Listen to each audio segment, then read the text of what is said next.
Good morning, and welcome to another episode of A Conversation with Father Orsi. I'm Action for Life President BC Cloutier, and this, of course, is Father Michael Orsi. Hey, Father. Hey, my man. How you doing? Good. All right. Really good. You got a hot topic today. Oh, yes, absolutely. Oh, yeah, hot stuff, folks. Our national identity is being threatened. It really is. And that's what we're going to talk about today. National identity is an important thing. It sure is. It sure is. You know, you can't survive as a nation unless you have a national identity. Well, that's right. And if we don't remain connected to God and the truth that God gives us, as well as the truth provided in our founding documents, all men are created equal, and the right to life, liberty, and the pursuit of happiness, those two are gifts from God, in my view. Let me just begin by saying it is a little bit difficult for Americans to have this national identity. Why do I say that? We have to work a little bit harder than a lot of other nations because they are of the same nationality. And we're a melting pot. Yeah. They have the same culture. They have a long history of relationships with each other, and they're united by blood and by race and by religion. All right. So when we come to America, this is a unique experiment because you're not united by race and you're not related by religion. You're not related by a national heritage as far back as, say, the Chinese or the Italians or the English. What you are united by is an idea. And the idea is found in our founding documents. And those founding documents are founded on a belief in a supreme being. Now, folks, I'm going to stay away from saying that these are Christian documents. I don't think we could plead that. What we can say, though, is that they are based on Judeo-Christian principles. And those Judeo-Christian principles, it's like a no-brainer. They're based basically on the natural law, something that anybody that is being reasonable, and that blows my whole argument. Goodbye. Being reasonable, you would say, what can we learn by reason? And we talked a little bit earlier about that.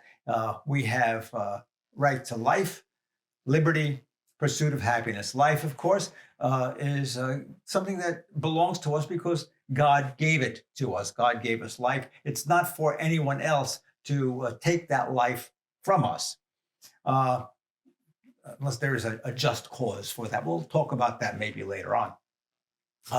Secondly, liberty, that we are free to develop ourselves and not to be a slave to anyone else, so that no one else has control over our lives. We should have the ability to control our own lives. Again, within reason. It doesn't mean that you could do whatever you want and feel that you're justified in doing that, okay?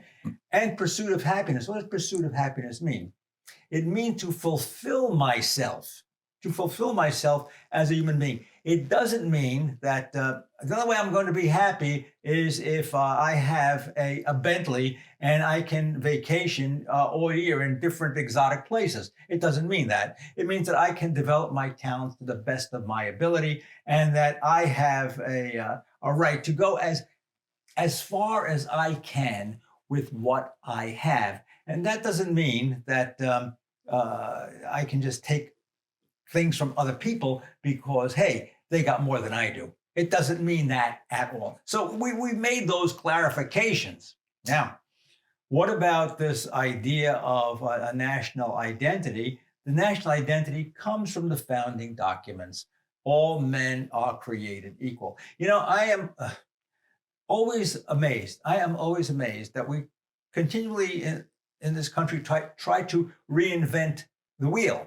All kinds of protests and then demands for new legislation regarding equality. It's there. It's there in the Constitution. Now, if there is a problem with equality, Then we have to go to the founding documents and say, here's where the mistake was, and we have to correct that.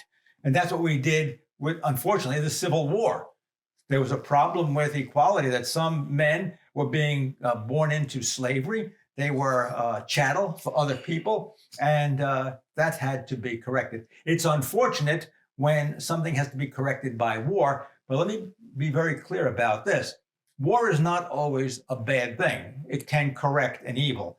It's a shame that the legislators at the time of the Civil War were not able to come to an agreement regarding slavery. Ultimately, they did. Ultimately, but at the cost of thousands of lives. Thousands of lives. But you know, all you have to do is obey the Constitution. What does the Constitution say? Now, some will go take a circuitous route to that, try to get around the Constitution, and they're going to say, well, it really wasn't about slavery, it was about states' rights. And if you read the Constitution in a certain way, it means that states have the right to secede when they're not happy with the way the Constitution is being interpreted.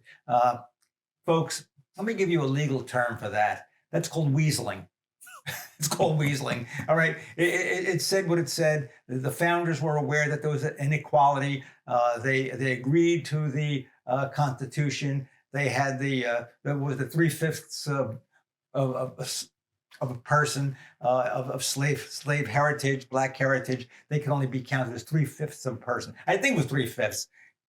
It was a ridiculous idea, regardless of the fraction. It was, and the founders knew that it was ridiculous. Washington knew it. Jefferson knew it. Adams for sure knew it.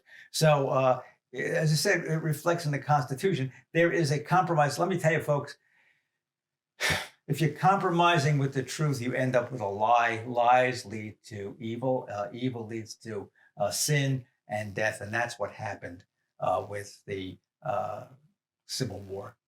And then, of course, the war settled it, and we began to try to make that correction in the country. It took a long time even to make that correction. Reconstruction didn't work out as they had hoped it would. Lincoln was assassinated. President Johnson, Andrew Johnson, folks, he was a disaster. He was a disaster. He was a Southerner, and even though that he was supportive of the Union, he was also supportive of the South and the slave states. So he didn't help matters. Then it took really until Dr. Martin Luther King and all the civil rights legislation that came after that to begin to straighten things out. So is the United States Constitution and the Declaration of Independence, are they perfect? Well, in my opinion, they're pretty close to perfect. The people that read them aren't perfect. That's the problem, okay? Well, whenever you inject emotion into a logical situation, right, it gets muddy. Right. And, you know, we see another thing that people always have to remember, money plays a big part. Always. In a lot of the legislation that we have in a country and in the injustices that we have in a country. So, you know, the slave owners, they were concerned about their investment in their slaves and their plantations. And as soon as slavery came to an end, you know, we call it the antebellum South was quite differently. That's before the war, to the South that was after the war, which most of the plantations, they began to flounder and go under, and the old Southern system fell apart. Well, they had to start paying people. Yeah. And the math didn't work. That's right. So I think, you know, folks, always keep that in mind. Look at the problems, and you're going to be able to find that there's a money problem. Greed is at the bottom of it all. Human beings, we're oftentimes, unfortunately, we're selfish, and sin is at the root of injustice in society. But it doesn't mean we can't clean it up. We can. We've given examples of where we did, and even our present society today, if there are injustices, we have the legal tools to clean it up. But we have to have the desire to do it, and a lot of people don't have the desire to do it, or, and this is the big or, BC, they don't love America. If you love America, you work things out. You go to the founding principles and you say, what can we do to put these principles first and foremost in our lives. That's what you do. Not seeing that a lot today, Father. No, we're not. Everybody is sailing their own course. Well, yes, they are sailing their own course. And that's why we have a split in the country today. You know, you have a big difference between the red states and the blue states. And when you have that kind of divide, how does a country come together? How do you come together with that kind of separation, such a different ideology that we're trying to make into, a national fabric, one fabric. And it gets harder and harder to do that because, as I said, first of all, there are different ideologies, and they're not American ideologies. They're ideologies coming from different places. We've been talking about these campus uprisings regarding, Hamas and anti-Israel. What are these students learning in school? What do they learn about America? They're burning the flag. They're burning the flag, and they think that America is evil. America is bad. How do you say to them, hey, look, if you did this over in Iran, you'd have your head chopped off. Right, they would kill you. They'd kill you. I think there's a deeper issue here, which is that kids in college seem to be being told what to believe as opposed to being taught to make a cogent decision based on your own beliefs, your upbringing, right, your education, etc. Yeah. Well, here in Florida, thank God, Governor DeSantis said that, they have to teach civics in school. You have to know what the American beliefs are. You have to know what the founding documents are all about. You have to know about compromise. You have to know about the system. How does it work? Just little things like a House, a Senate, a president. But if they're not learning that at a young age, if everything, is deemed to be oppression, and everything is taught that you have to have DEI, and diversity, equality, inclusiveness, and that if you can decide that that stands in the place of hardcore teaching regarding history, regarding what literature we should be reading as Americans, regarding what our political system is like, regarding the political parties. If you don't have that, then you end up going into a classroom from little kids to, well, I don't know what's going on in the colleges these days. You have radical professors that are indoctrinating these young people and encouraging them to go out on the street and to create chaos. And then because they have lost their ability to reason, they don't even know, a lot of them, what they're out there protesting. Well, they have a 45-second attention span. And by the way, I just read something that we used to have about a 2-minute attention span. It's down to 45 seconds as a result of digital devices. So let's take a break. We'll be back right after this. Glenn Beck is coming to Naples on October 30th. This is your once-in-a-lifetime opportunity to get up close and personal with renowned author, broadcaster, and political commentator Glenn Beck. Enjoy elegance, education, and enlightenment as Glenn Beck and Father Michael Orsi engage in a highly anticipated dialogue on stage at the beautiful Naples Grand Beach Resort. Get tickets today with an early bird discount at actionforlife.org/events. Father, I have to at this point bring up Abraham Lincoln's pretty famous quote, "A house divided cannot stand." Right. That is awfully reminiscent of 2024, isn't it? I mean, the blue and the red, there's a huge chasm there. Yeah.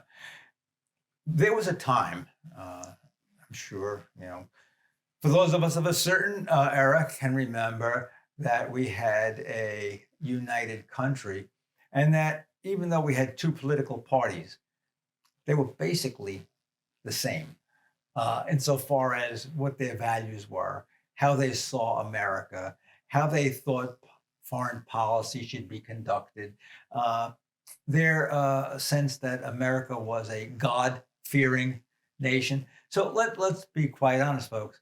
How much of a difference do you think there would be in our country had Richard Nixon gotten elected instead of John F. Kennedy.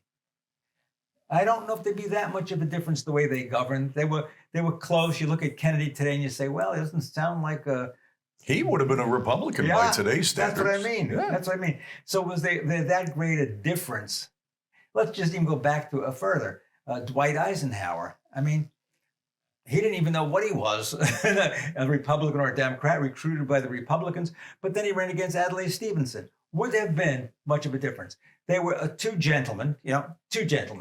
And these two gentlemen, they had different ideas, but they were basically on the same page regarding America. Now, some of you might be, historians, and you might have a different perspective of it, but I'm talking about in a very, practical sense that we felt like we could entrust the country to either one of them. Today, if you talk about this, you're going to say, oh, you're going to leave Biden in office? Oh, this country's going to in a handbasket. Oh, Trump, you want Trump? Oh, he's a Hitler. This is how exaggerated and extreme things have become. So how do you bring a country together when you have two men running for president and their perception, at least the perception, I think it's more the perception, is diametrically opposed? There are two different visions of America. And then it carries down to the populace. And the populace then have these two different, which is America? Are you blue? Are you red? Are you Trump? Are you Biden? Or you don't care anymore? And I think a lot of people are at that point. They don't even care anymore. Apathy. Yeah. And the fact that the parties don't hold the sway that they once did. They don't. We've spoken in a previous show about independents of the largest voting bloc today. Yeah. Larger than either the Democrat or the Republican Party. Right. That, to me, screams, I don't know where I'm going and I don't know what I want. Yeah, it sure does. It also tells me that they are very, very poorly educated. We are in an era where we are simply chasing what seems to be glittering gold for us. And we're not giving it much thought at all. I think that we're overwhelmed. Sometimes we're overwhelmed with information, but information that's coming to us not as fact, but as commentary. And because it's commentary. False information. Don't forget the Russians and the Chinese. Forget about what your neighbors are saying. Right. The Russians and the Chinese are doing or have done a great job of influencing Americans under the guise of something that is just not true. Yeah.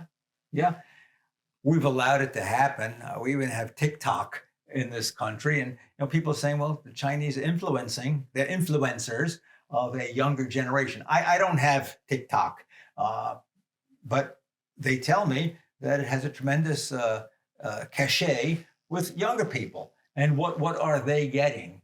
Now, we've also had, just recently, we had the scamdemic. And just think of how many people got so much information from so many different sources, science. You don't know what to believe after a while. Who's vaccinated, who's not vaccinated. All of a sudden, we're hearing that people who got the mRNA, they're having heart attacks and blood clots. What do we believe? We used to believe, we say, oh, the FDA, they're going to be sure that what we're getting is good and it's not going to hurt us. I don't know. We lost trust in the FDA. I mean, these are organizations that we place a tremendous amount of trust in. And what's happened? Yeah, loss of trust. They've become politicized. Yeah, a loss of trust in the system. And those, FBI, CIA, what do we believe anymore? And and once you begin to break down the trust, it was interesting. What's on our coinage? In God we trust. I mean, that's the foundation of the whole thing. Yep. If you believe in God, then if you're in charge of the CIA, the FBI, the FDA, whatever else you are, National Health Association, you are bound to tell the truth. But people don't feel bound to tell the truth anymore. They create their own truths. And that's why there's such division. How can you have a country, again, this identity as Americans, if you create your own truth? Right. Well, and everything that comes from white guys is bad. Except me. You folks, pay attention to what I say. I'm telling you how it is. So all this DEI stuff is like, oh no, that was determined by the founding fathers, and they were all white guys. Right. Well, I guess that's true on the surface, but they did a pretty good job. I mean, we're 250 years into the experiment, and we are, I think, the greatest modern civilization to ever exist. Yeah. The greatest civilization ever. But we can lose it. The Romans did. That's right. The Romans did. And just imagine how great was the power of Rome. And I'm afraid we're getting pretty close to the never return. We'll be back right after this.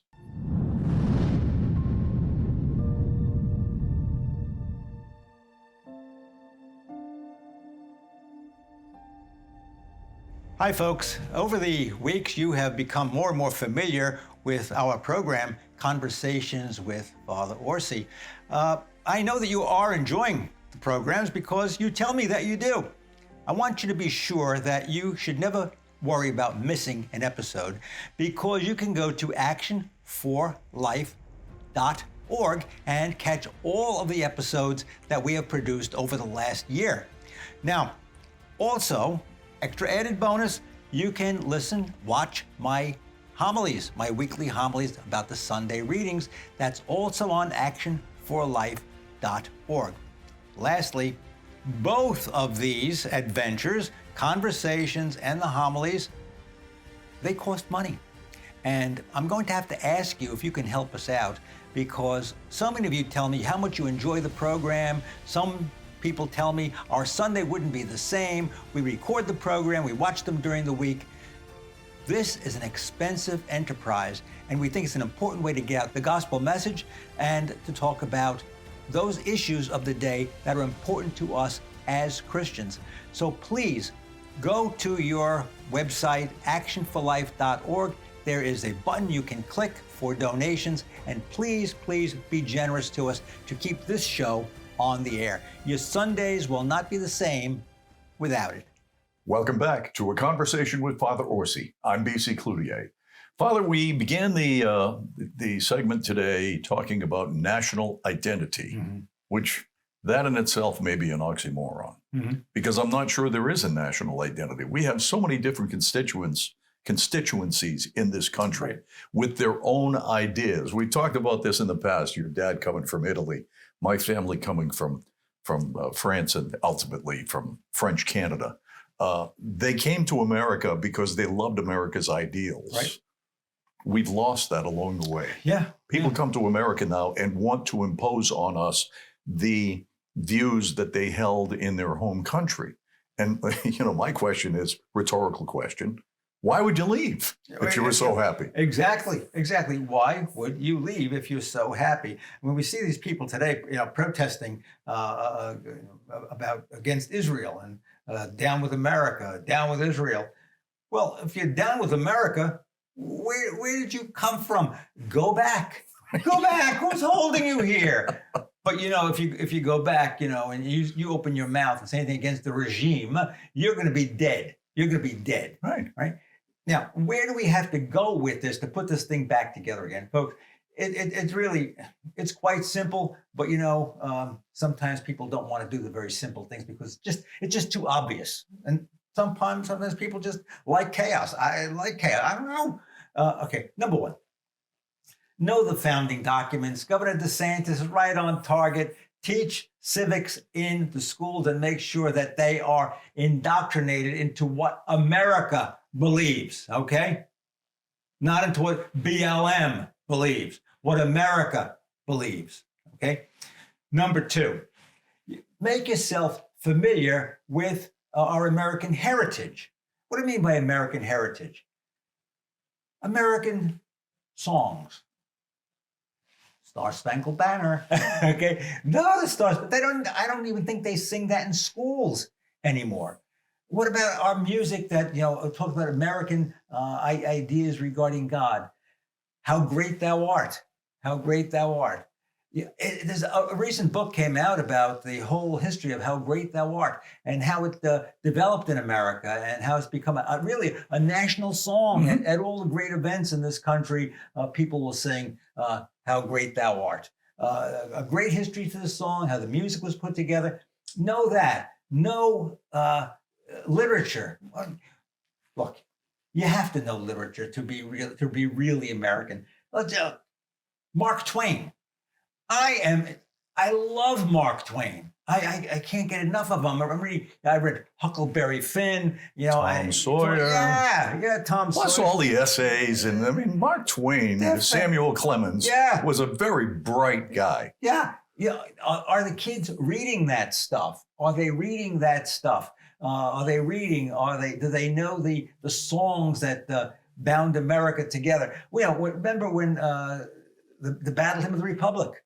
Wow, it's a fantastic piece of work. And when Abraham Lincoln died, they sang the Battle Hymn of the Republic. And if you recall, when Ronald Reagan was inaugurated president, there he was, standing on the steps of the Capitol. I think it was the Capitol, and the Mormon Tabernacle Choir stops and begins the Battle Hymn of the Republic with the great Ronald Reagan there with his hand over his heart saying, this is what America is all about. What has happened to that?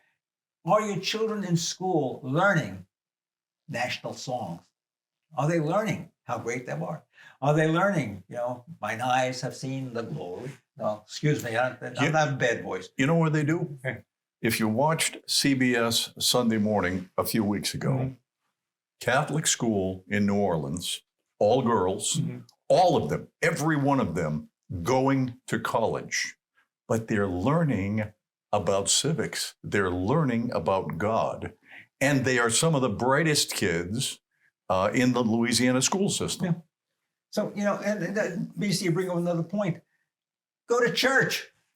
Go to church, and a church that's going to be telling you the truth, not just about religion insofar as an American religion, but about God. And if you have God as your foundation, and the church is preaching the Bible, like our church that preaches the Bible, not some church that's just making it up as they go along to be politically correct.